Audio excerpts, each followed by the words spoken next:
Every so often, there's changes that happen in the world that are earth-shattering, and sometimes you have to live through a brand new experience. Imagine living through the first time that cars were introduced into the world.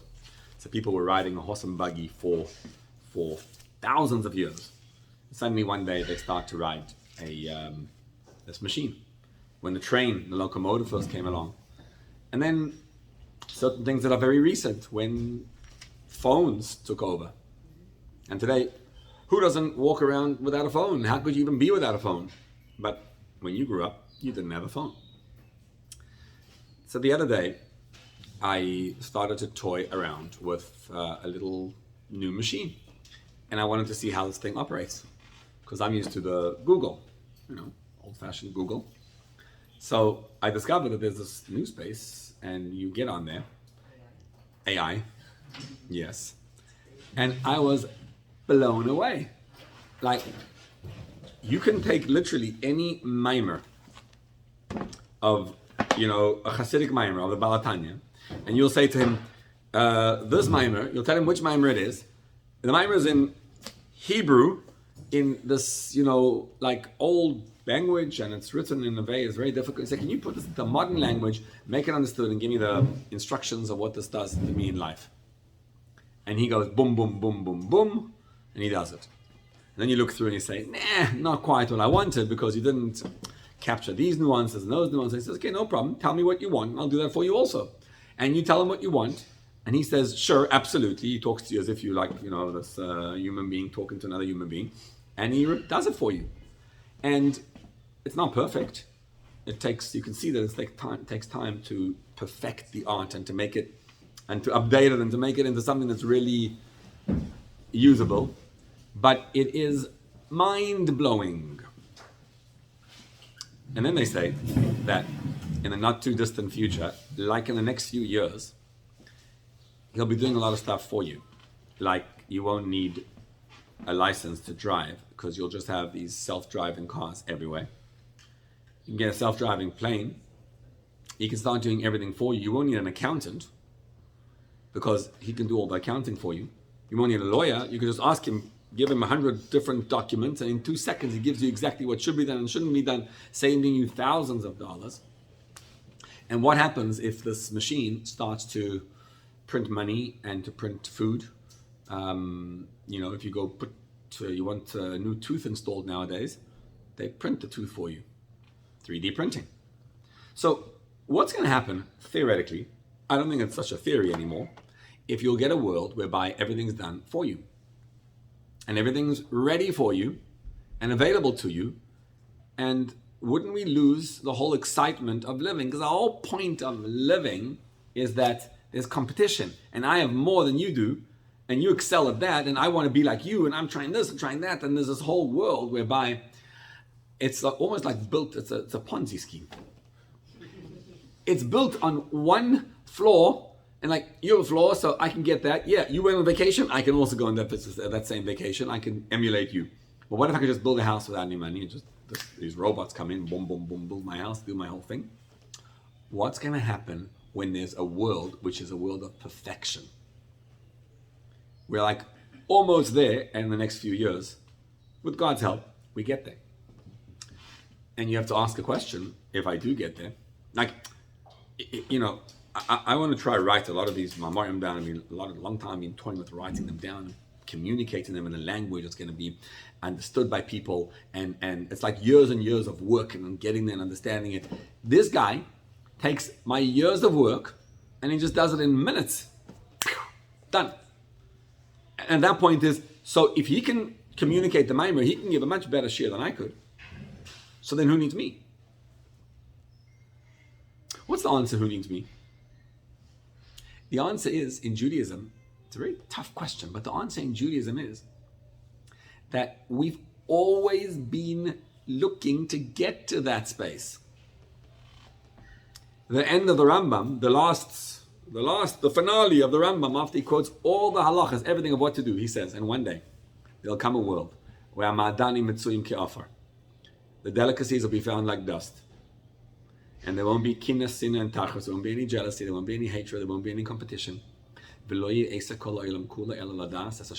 entire purpose of existence will be to get to know Hashem.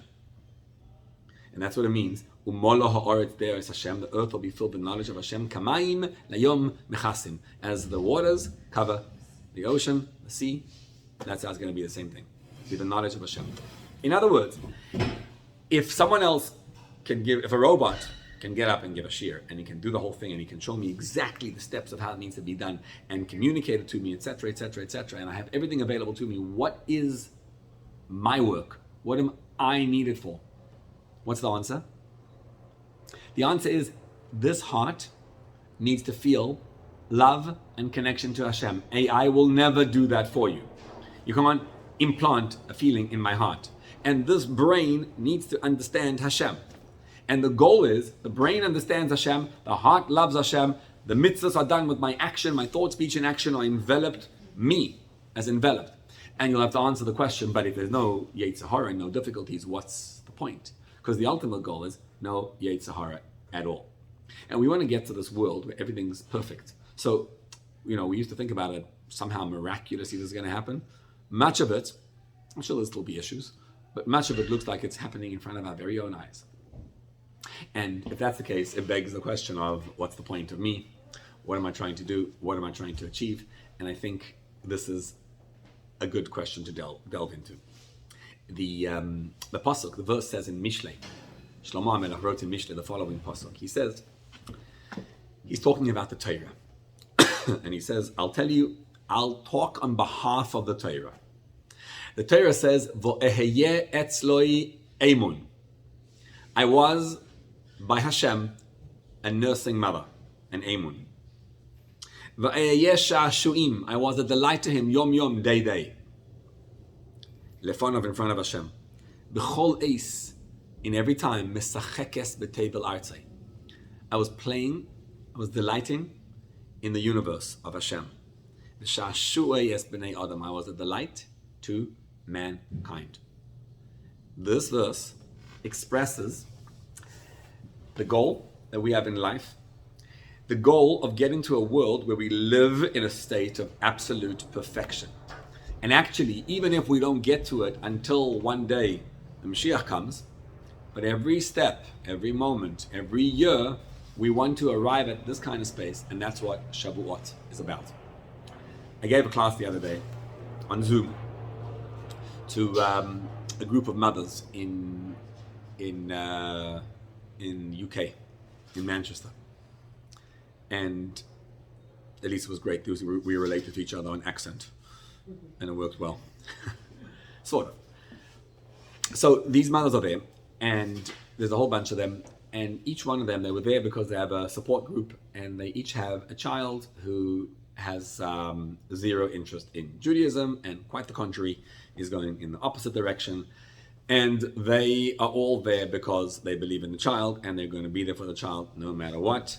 And they're sticking with the program, and they're not letting the child go. So they asked some questions, and of the questions was the following. They said, what's it like having Shabbos in general?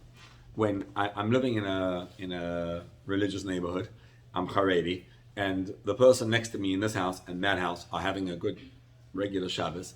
In my house, the music is blaring, the TV is on, and there's zero feeling of Shabbos.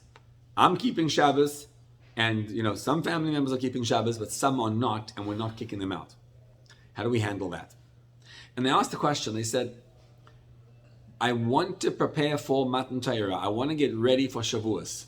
Hashem is about to give us the Torah. How am I supposed to get ready for Matan Torah? How am I supposed to get ready for Shavuos? Like, what am I doing over here?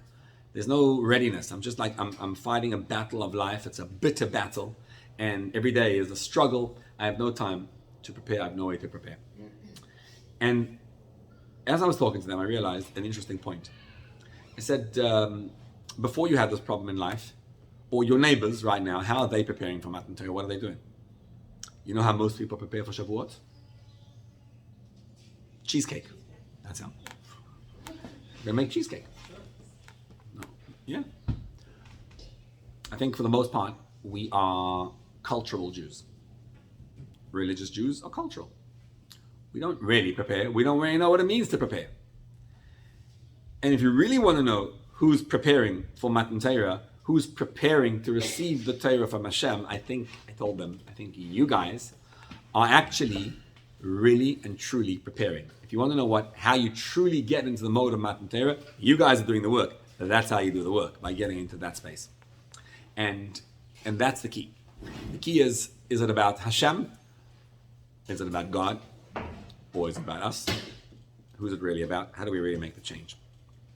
So I want to jump into this space of how we get ready for Matan Torah. How we get ready for a world which is enveloped and immersed in Torah and in Hashem, in a relationship and a connection to God, because that's where we want to get to. And then we want to live in that space all year round. And this verse from Mishlei allows us to get there. So, Moshe Rabbeinu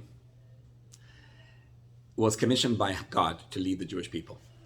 And at some point, he tells Hashem, he says, I can't do this. The people asked for meat. They wanted to eat meat. And Moshe says, May I li basar? Where am I supposed to get meat from? He's like, are you going to shecht meat for, you know how there's 600,000 men between 20 and 60, not to mention the other ones. Are you going to find meat for all of them? And when you read the words, you wonder, what? That sounds like I'm making a dinner, and I have to make a big dinner, and I have 600,000 people coming along, and I'm lost. I don't know how to prepare the dinner. But you're talking to God, and God knows how to make a dinner, so what's the question? What Moshe was saying was not questioning how Hashem would make this. He's questioning, Hashem, you wanted to run through me. And I don't know how to bring it down from that level to this level. Because to me, Hashem is real. And these people, what they want is red meat. They want to eat meat. Like, when you go into a restaurant, right, it takes a certain, there's a certain, what is it? You have to be living in a certain space to walk into some place and ask for meat and sit down and enjoy this feast and eat it. And, it takes something to do that. We're not even aware of this, but there's a halacha that you're not supposed to walk around the street and eat. Because eating food is it's embarrassing, actually. So to walk in the street and eat, you're not supposed to, but we just walk munching or whatever. They tell a story that once there was a fellow walking one of the streets of Crown Heights in Kingston Avenue in the 50s. He was walking down and he's eating on the way. So as he's walking down, he meets none other than, at that time, walking down the street, the Lubavitch Rebbe himself. And the Rebbe looks at him and he says, it says, Ha'ochel b'shuk domeh lemelech. If someone walks in the street, he's like a domeh lemelech, he's like a king. So the guy looks at the Rebbe and he says, it doesn't say that. What does it say?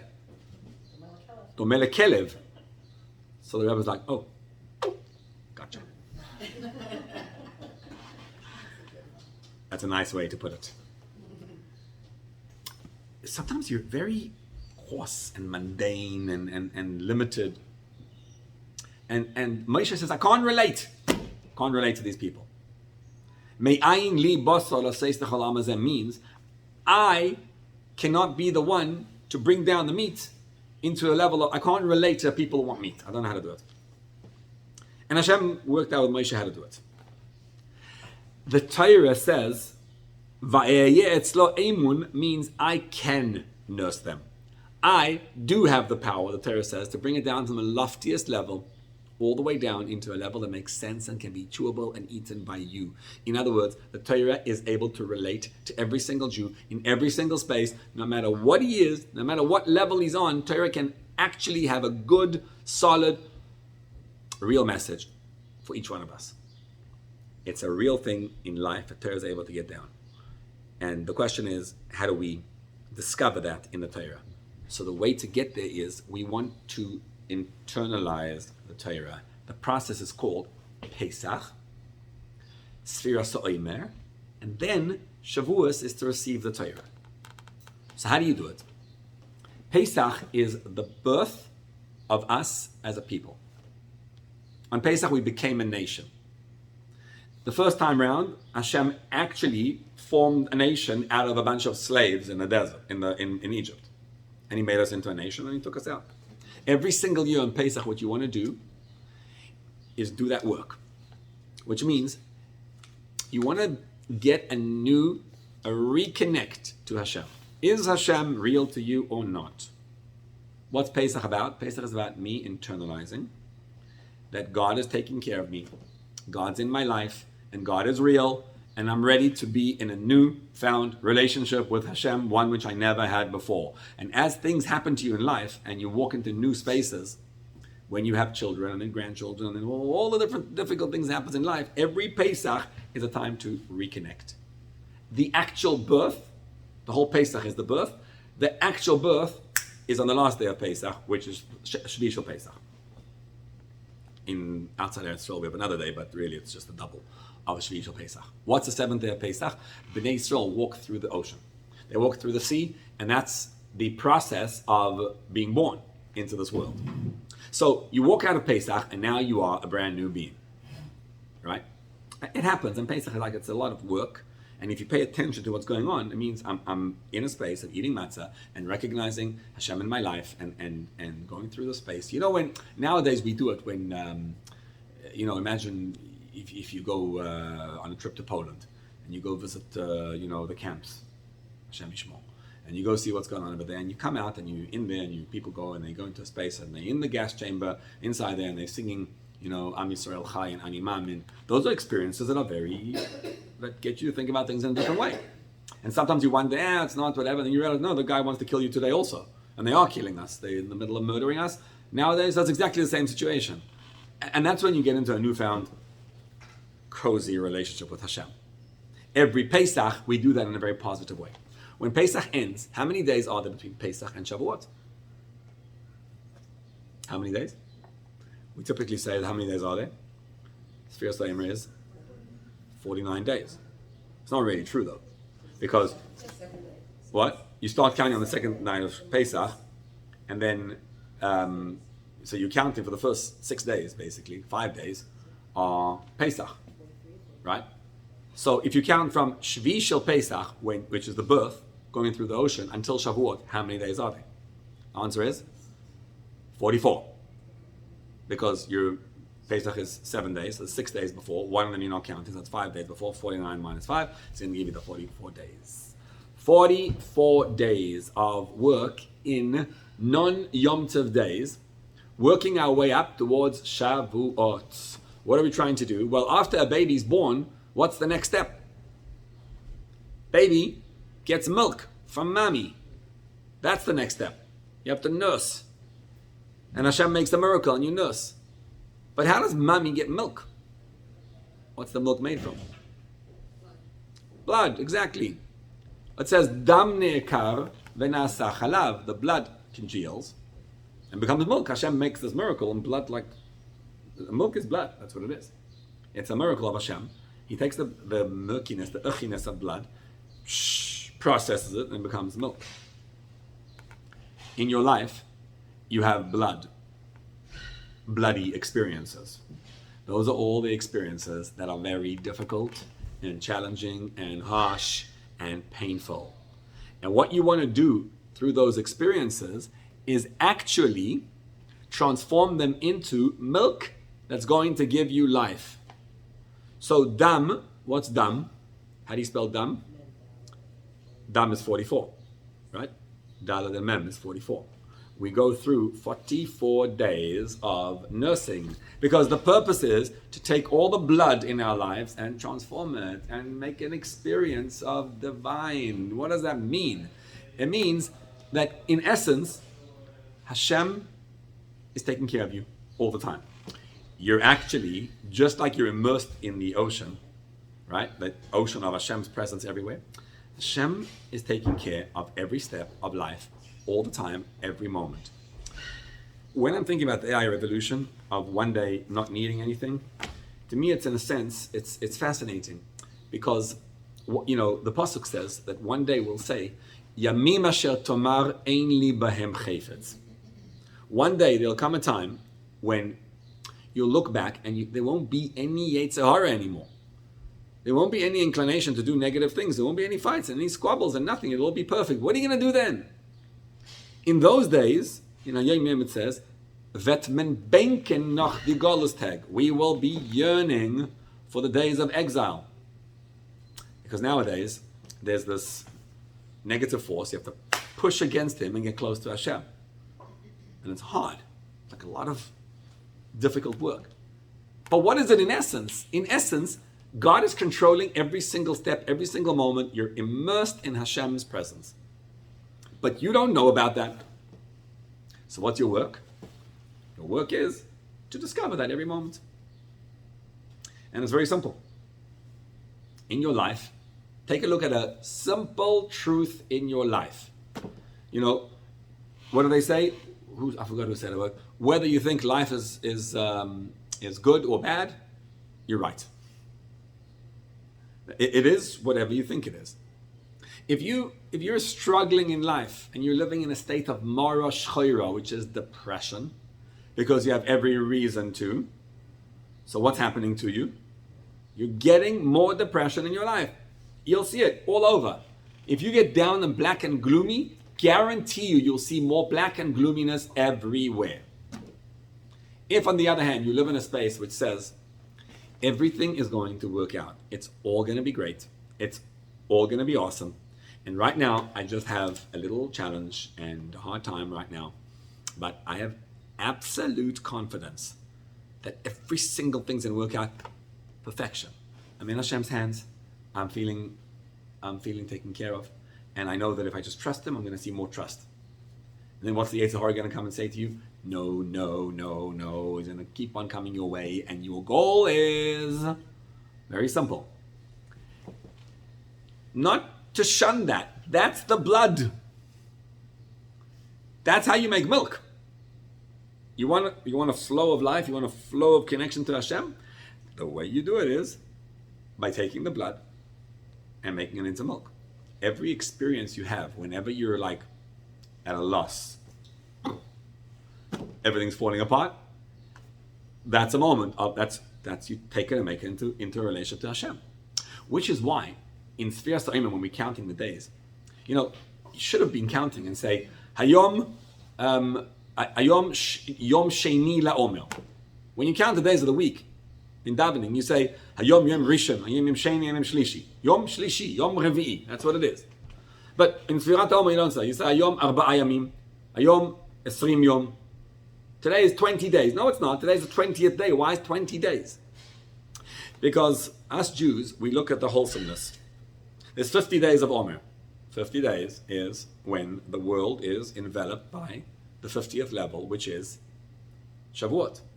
I go through step by step. Those steps are essentially, every day is me working on my animal soul to get connected to Hashem more.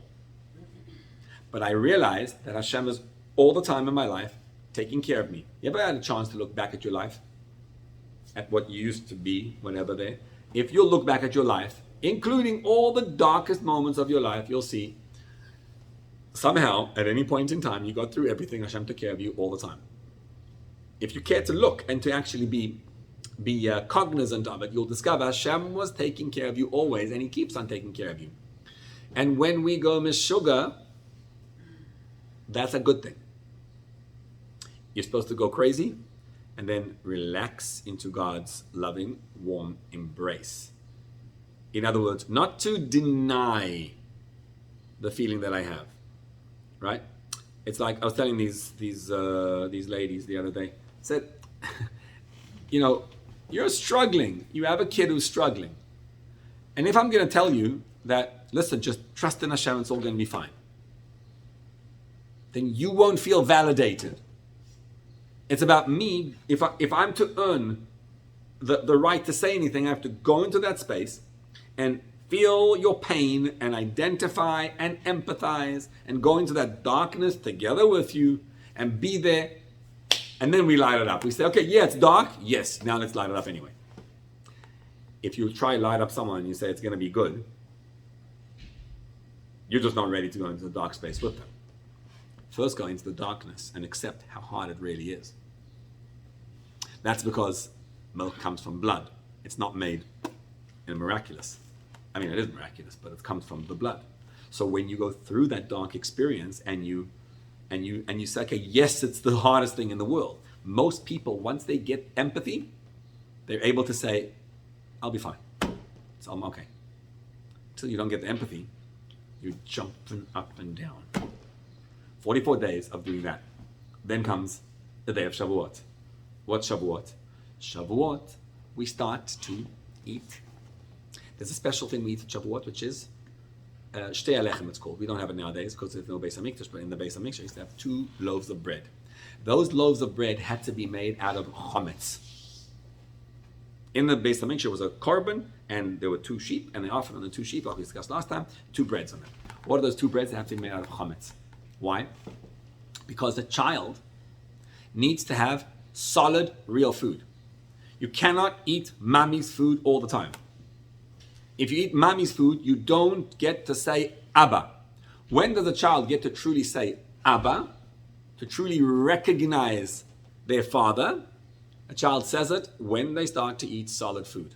Now, that experience of saying Abba is very, very powerful. You know, a child, amazingly enough, doesn't know that there's such a thing called language, and doesn't know there's a thing called a father.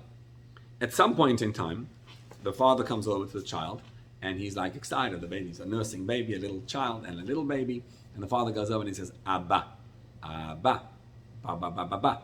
And the baby's looking like, what are you doing? You know, and he's trying to understand what this Mishagara wants. And then he's like, Abba.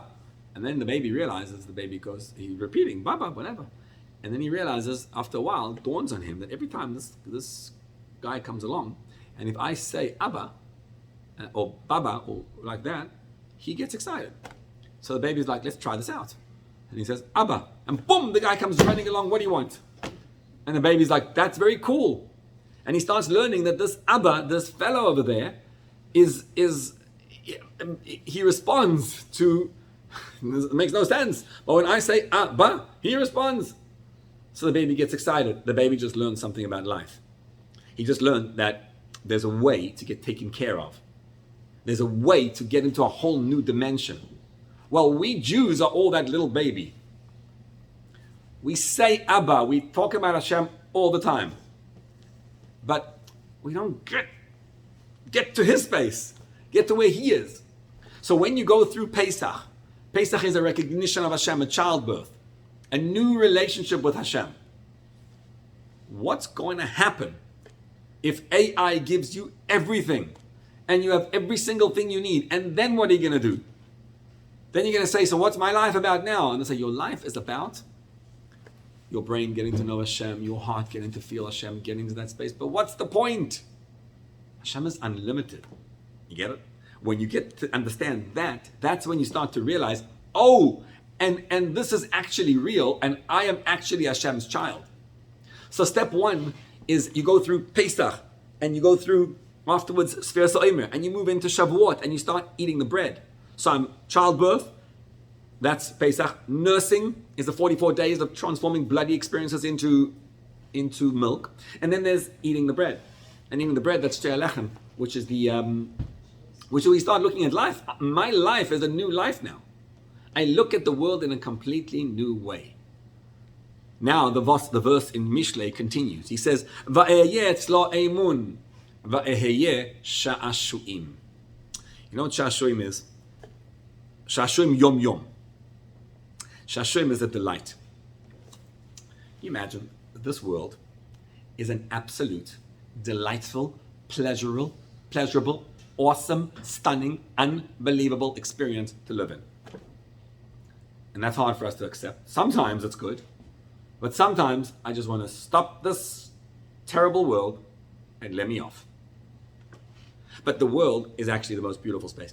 King David said as follows. He said, when I was suffering, when I was struggling, he says the pasuk, Zmirois hayuli chukecha beveis meguroi. I was singing the song of your statutes. Because I was realizing that, you know what a song is? You ever get to like a kumsitz and you're singing, and when it's real, and everyone gets there. Today we talk about experiences, and you see this like a picture of someone say, this is what it's like, pure joy. And I'm looking at the guy with pure joy, and there's someone over there taking a selfie. That's not pure joy. Pure joy is when you don't know there's a selfie being taken, and you don't know there's a picture, and that's when you get pure joy. But anyway, the world is absolute pure joy. It actually is that. So David HaMelech looks at the world and he says, it's hard, it's difficult, but in this world, you get to do mitzvahs, and you get to learn Torah, and it can only be done in this world. So this world is like a video game, computer game, and you're looking around and there's little touch points, and you go to step there, boom, boom, boom, boom, boom, and every time you step, beam of light comes up. Because Hashem gave us 620 mitzvahs, 613 deraisa and 7 rabbinic. And he gave them to us and he puts them all over in space and in time, and he says, go get them. And every time you grab a mitzvah, 620, is the same numerical value as the word keser, the crown on Hashem's head. The crown of a king is made of stones, of regular stones. When you walk into this world and you do mitzvahs, you're actually stepping into a zone of Hashem.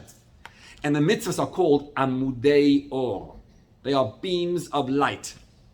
What's a beam of light? If sometimes in life you have these moments which are just pure nachas, we're like, wow, that's the feeling. Yes. And it's for fleeting moments sometimes, but that's the feeling of, I'm connected.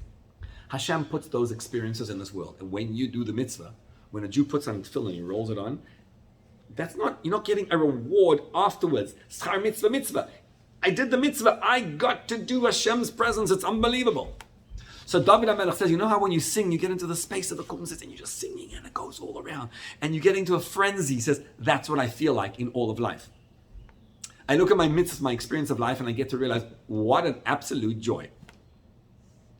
That's a perspective in life. You could look at life and you could say, what a disaster. Everything's so bad. You realize how we're conditioned that way? Literally, we're mamish conditioned to think that way. I was listening to someone talking. He said, back in the day, in Poland, there used to be serfs and squires and, landowners, and then there was the simple people and the peasants. So you knew, quite simple, there's a hierarchy. He's like, and we thought we grew out of it. We live in a democracy. No, you don't. The space we live in now is exactly the same space. When you get into an Uber, you're talking to an Uber driver. How do you relate to the Uber driver? One way. Go talk to a billionaire. How do you relate to him? It's a subtle difference. Imagine you overcome all that. And to you, it's all one and the same. Wherever you go. The Uber driver, the billionaire, it's all the same. They're all going to the ground at some point. They're all regular mortals, nothing. You become a daring person, and I don't care. When you get to that space, you can start having pure joy. You start looking at the world as opportunities to bring God's presence and be felt in this world. And every day there's an opportunity of another mitzvah, another moment, learn some more Torah, bring it down. And what you're doing is you're starting to see the world as an exciting space of revealing Hashem. David HaMelech did that. He says, "Va'eye sha'shu'im yom yom." Yom yom means day, but it also means the morning day and the evening. Every morning and evening. We have a special way of doing this. Shut your eyes and say, Shema Yisrael Hashem Elokeinu Hashem Echad. Morning and evening. And when you say the Shema, when you actually do this, it says when you bring the Shtei Alechem on Shavuot, it says it says from the places where you sit down. The pasuk says, Mi moishvoi seichem. In davening, there's a part of sitting down. Sitting down is in Shema. Why are you sitting down? You're saying, see that reality of Hashem above? I'm going to sit down, I'm going to bring it down to my level. If you're able to close your eyes in the morning and evening and say, there's only one God, nothing else exists besides Hashem, the world around you will change completely. And suddenly this theoretical, abstract Torah will be brought right down onto planet Earth. And suddenly you'll start seeing the world through these eyes. And David HaMelech says, I was singing Torah. I was just enjoying and singing the Torah. The other day, I needed my little dose of bitachon. and I was driving. And so I decided, let me listen to someone talk about Sha'ar B'tochen. So I put, Sha'ar B'tochen, and I'm looking for a bunch of shiurim and classes, and I saw a bunch of speakers, and each one of them is giving a shiur on Sha'ar B'tochen. And my soul was not in the mood. Because I figured, I don't want to hear a class on Sha'ar B'tochen. I've learned that I can probably also give a class on it.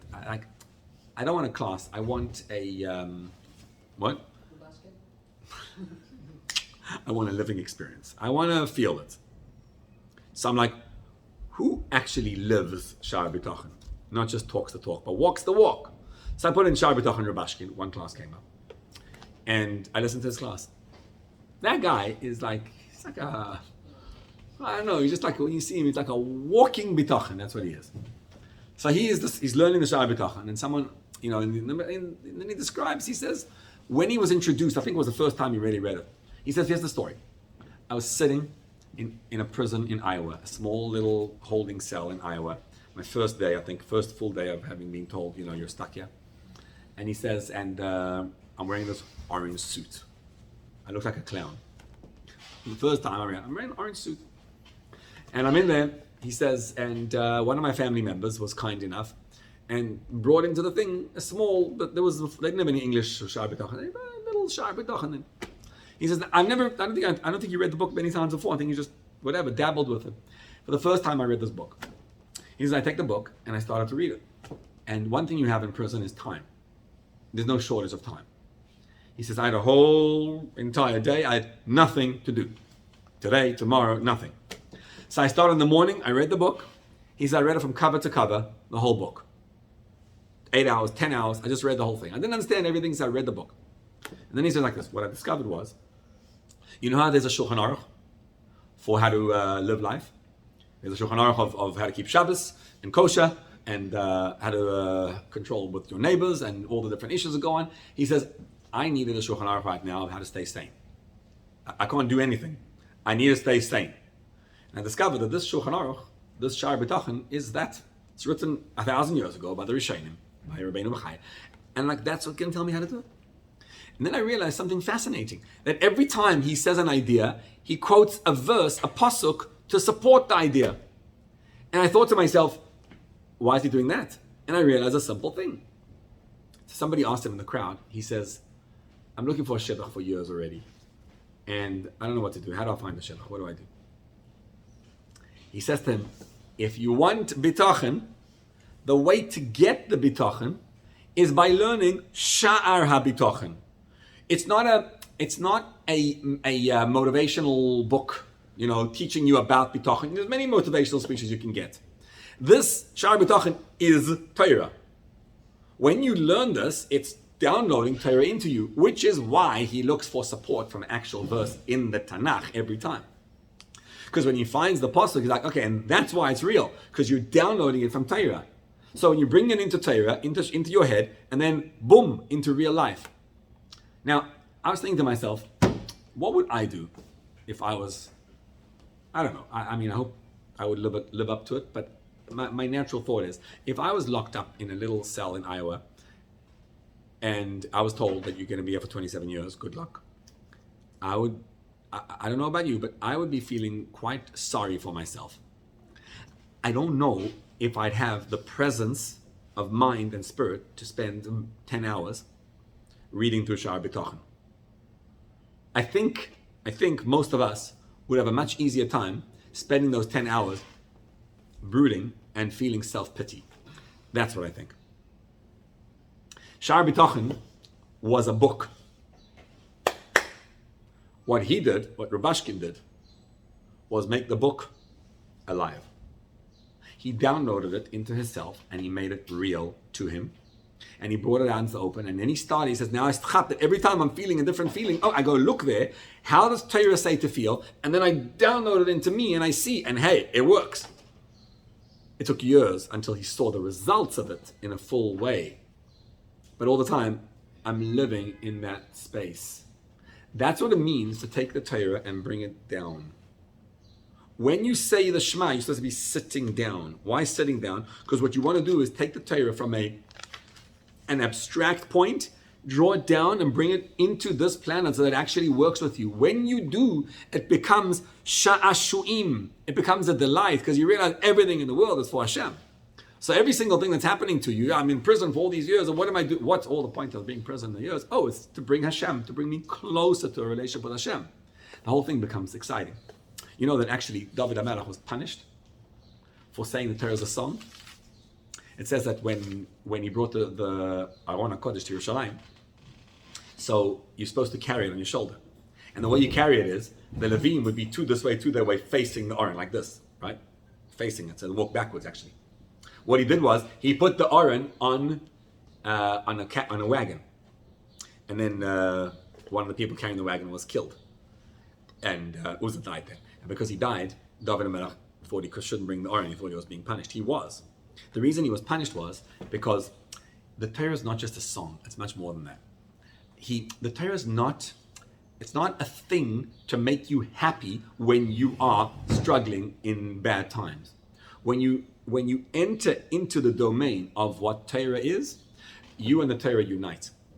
How are you supposed to do that? It's very simple. The Torah is Hashem's pleasure. And you want to get into that space, right? We spoke about this before. When you light Shabbos candles and you make a bracha, it's about being mindful of what you're doing. It's about the key word, which is Asher. Baruch atah Hashem Elokeinu melech haolam asher kiddushanu b'mitzvah. Every time you do a mitzvah, pause, allow yourself to think, this is insane.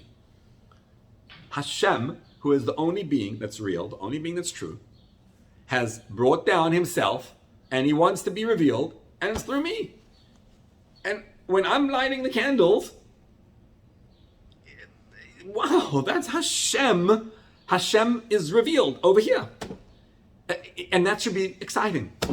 Asher kiddushanu b'mitzvah. I'm connected to Hashem. Asher is not just that.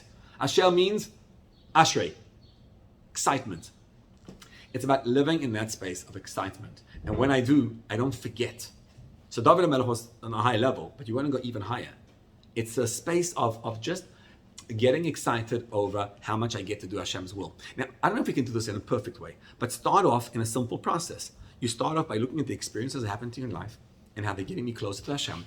I'm struggling, I'm taking the blood, making it into milk. I get to that point, I start seeing Hashem in my life, and I start looking around and saying, this is insane, Hashem is there, and I get to do mitzvahs. Hashem gave me this Torah, I get to do mitzvahs. When you're looking at it this way, so you have a child who's off the derech, okay, there's an issue there, transform it.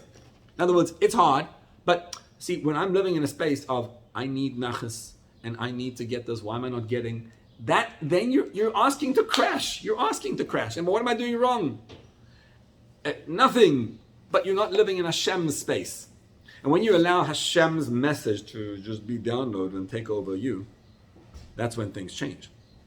So the pasuk continues and it says, the Torah says, it's all Mishlei this, Mesachekes lefanav b'chol eis. I was playing in front of Hashem at every given time. When you think of eis, a time, Koheles describes 28 different time periods in a person's life. Familiar with them? Eis milchama, eis shalom. There's a time of war, time of peace, time of love, time of difficulties, time of goodness. 28 times he describes. He says, eis lechabek ve'eis lerachik michabek. There's a time to hug and embrace, and a time to be turning away from the embrace. And what we're saying is, Mesachekes lefanav b'chol eis. The Torah says, you want to know how to overcome all the different 28 times of life. You want to know how to rise above them. The way to rise above them is when you realize, I'm in the delight of Hashem b'chol eis. See, Hashem is embracing you all the time. Sometimes you get it, sometimes you don't. In the very near future, Mashiach comes, and then you're going to look at the world and you're going to realize the whole thing was God in the first place. It was all Hashem telling you. When you look at your life now, in this present moment, tell me it's not absolutely miraculous, if you really choose to care, to think, and to look into it, that God is giving you and sustaining you and doing everything for you. All He wants of you is to start delighting in that. And when you start delighting in that, you change. That's why I think that people who have these challenges, most people have challenges. The question is whether you're just cultural or you're actually allowing the challenges to not define you but transform you. You're actually allowing yourself to get into that relationship. That's called preparing for Matan Torah.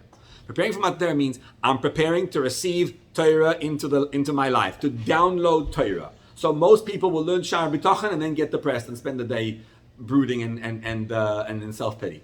But if you want to be a real person, what do? You say, I'm in a prison. This is Sha'ar B'tachon. It's made for me. It's made for me to bring down. Someone needs to bring it down. The Torah is aloof unless I bring it down. Every Shavuot, every Matan Torah, Torah is asking a question. And it's saying, hi, I'm here. You're the Jew. Are you being Mekabel Torah? Are you receiving it? Are you ready to accept me into your life? You want to know who I am? I am Waaeye Etzloi Emon. I'm Hashem's nursing, right? I'm the milk that transforms everything in life. Waaהיה Shashum Yom Yom. I'm a delight to Hashem in the morning and evening. If you say Shema, you'll start to realize it. And what am I doing? I'm playing in front of Hashem. I'm delighting in front of Hashem, and every single time. If you say Shema and you say Baruch Shem, Kvoid Malchusa Lo'ilam Voed, you know how many words there are in Baruch Shem, how many letters are there? In Baruch Shem, there are 24 letters. If you say Baruch Shem in the morning and in the evening, what do you get to? You get to 24 and 24 is 48. If you say Baruch Shem in the morning and evening, then you say 48 is Chayil. Yemin Hashem osa Chayil. Chayil is valor. If a Jew says Shema in the morning, says Baruch Shem, closes his eyes, recognizes Hashem in his life, then Yemin Hashem osa Chayil, the right hand of Hashem, makes valor for you, transforms life all around. You'll start seeing that even in those times, every single time in life, Eis Rochik Mechabek and Eis Rochik Mechabek, when you're being embraced and when you're being pushed away, it's all an embrace. The whole thing is Hashem's presence. And what that does is it's Mesachekes V'Tevel Artzei. The Torah says, I'm delighting, I'm in Hashem's presence everywhere. So, as we stand at the threshold of Matan Torah, by Hasidim, they would wish each other Kabbalah Satorah b'simcha upnimius. You should be able to receive the Torah with joy and b'pnimiut, in a real way. Kabbalah Satorah b'simcha upnimius, because the key to receiving the Torah is joy. What's the joy?